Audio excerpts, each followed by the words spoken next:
Olá, tudo bem? Então, hoje, continuando a palavra da semana passada, que nós começamos a falar sobre sexualidade, hoje eu quero dar 6 dicas para você de como falar sobre sexo com os seus filhos.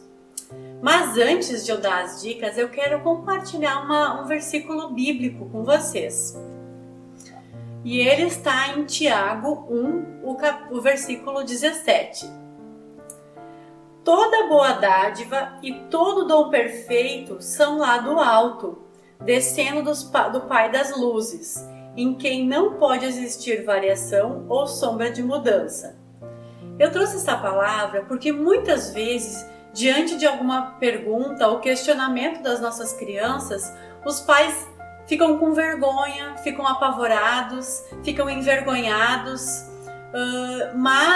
e até se sentindo assim, sem condições para responder, ou fingem de morto, né? Fazem de conta que não foi com eles. Mas eu quero dizer que se você crê em Deus, se você crê nos princípios bíblicos, se você entende que Deus nos capacita, como diz essa palavra, que todas as coisas boas vêm de Deus, então sim, Deus nos inspira, Ele nos dá sabedoria nos momentos que nós mais precisamos, ok? Que Deus nos ajude. Então agora eu quero passar essas dicas para vocês, para dar uma luz, porque a gente precisa muitas vezes correr à frente do mundo. Às vezes os nossos filhos já sabem coisas que a gente nem faz ideia, mas que não foi a gente que ensinou, foi a internet, os colegas de escola. Então você, enquanto pai, tem a responsabilidade de ser o primeiro a falar sobre sexo e sexualidade com o seu filho. Então lá vão as dicas. A primeira dica é que pai e mãe precisam ter a mesma linguagem a respeito da formação da sexualidade da criança. Não adianta o pai pensar de uma forma e a mãe da outra, porque quando a criança tiver uma dúvida e for perguntar para vocês, e for perguntar para os dois, e vocês responderem diferente, a criança vai ficar confusa, ela não vai compreender o porquê que um pensa de um jeito e o outro do outro, né?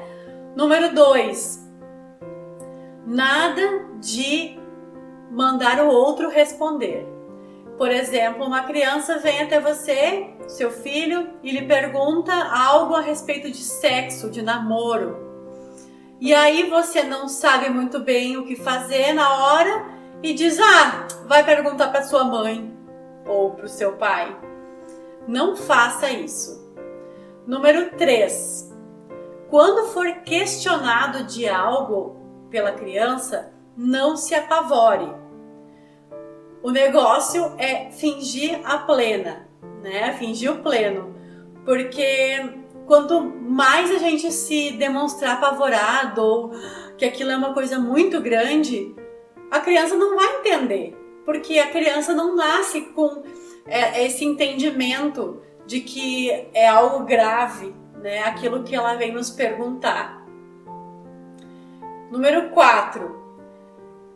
Quando a criança lhe perguntar, a primeira coisa que você vai fazer é devolver a pergunta para a criança.